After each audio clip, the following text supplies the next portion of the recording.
Be, gising na. Anong oras na ba? 6:30 na tayo. Hindi ko mabilis. Late na tayo. Diyos ko po.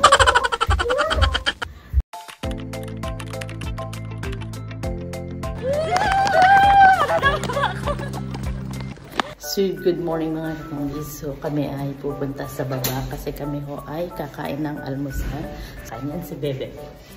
Oh, good morning. So, tara na.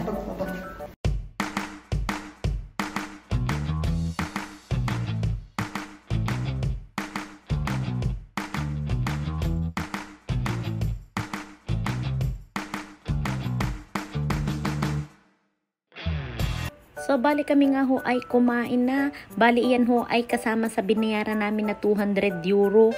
Ay, naku, napakabongga ng B&B Hotel talaga, the best. Tapos na, si Bonso, ubos na. Si Bebe, si Sarah kakaunti na. Pero, hindi ko na kunakain ba ito? Tapos eh.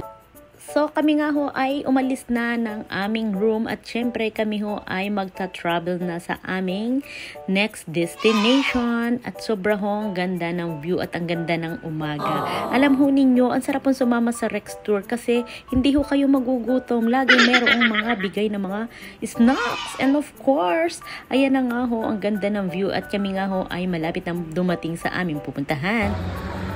Bonjour mga katombi! So, for today vlog nga ay tayo ngayon ay ito ang ating day 2 tour dito sa my land home of chocolate. Tara, pasok!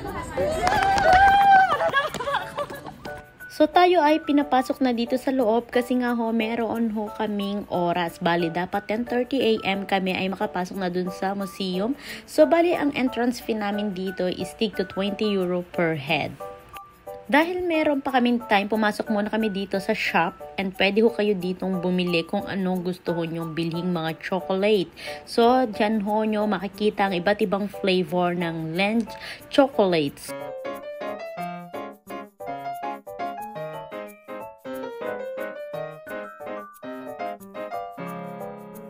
At dahil 10:30 na, kami ay papasok na sa museum. Kami ay nakabila na. Ang bango ko. Meron silang audio guide kung saan ini-explain ang mga importante at exciting at interesting about sa chocolate. So, meron din silang available language na pwede nyong pagpilian. At syempre, English ang ating pinili. At syempre, atin na nga hong pakinggan. Oh, hello. Eh, wala pa akong padala na ako nag-i-enjoy pa din ito. Pagpasok ng museum ay kailangan nyong i-scan dyan yung inyong ticket and of course, iyan ho, pumasok na tayo dito sa may museum. So, ayan ho agad ang inyong makikita. Pagpasok nyo, makikita nyo agad ang cocoa cultivation. Ito yung origin ng chocolate at main ingredients nila kung paano ba ginawa ang Lend chocolate. Pati ba naman ang DNA, may kalaykay pa eh. Sa amin, maraming kalaykay.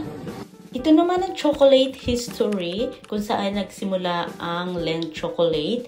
At alam nyo ba, itong Lend chocolate isa sa pinakamalaking chocolate sa buong mundo. At ito ho si Rod Linfield, siya ho ang nakadiscover or nakaimbento ng Lend chocolate noong 19th century. Sobrang tagal na ng Lend chocolate. Grabe. At itong Lend chocolate ay may different flavors. Meron po silang milk, dark, white, extra dark, caramel, coconut hazelnut, peanut butter, and of course, meron silang sea salt, vanilla, and stracciatella, and raspberry. Siyempre, titikman ko na. Harap.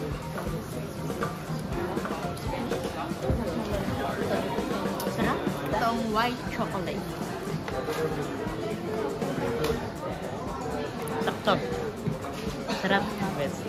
Dito naman tayo sa chocolate production at ito yung latest technology nila at efficient machine at dito pinapakita ang process kung paano ang beans ay maging cocoa sa liquor and of course hanggang sa ay maging liquid at mag-transform siya na maging perfect bar.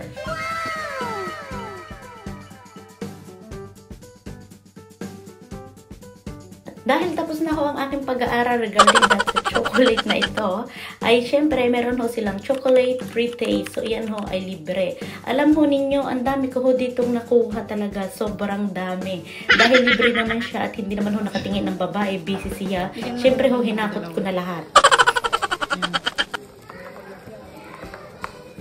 Ito ay libre lang. Okay na. May pa. Siyempre ho, pasimple tayo para hindi tayo mahalata na maraming hakot. So, arin na nga ho ang aming nahakot na chocolate. Diga, ugali hong dami. Aba, hindi na ho kami bumili. Ugali kaya hong mahalan chocolate na iyan. At sobra ho ako nag-enjoy dito sa Lent Chocolate. Grabe. Last naman na Ay, Diyos ko po, Rude. Very sad. Naiwanan ang mga bini.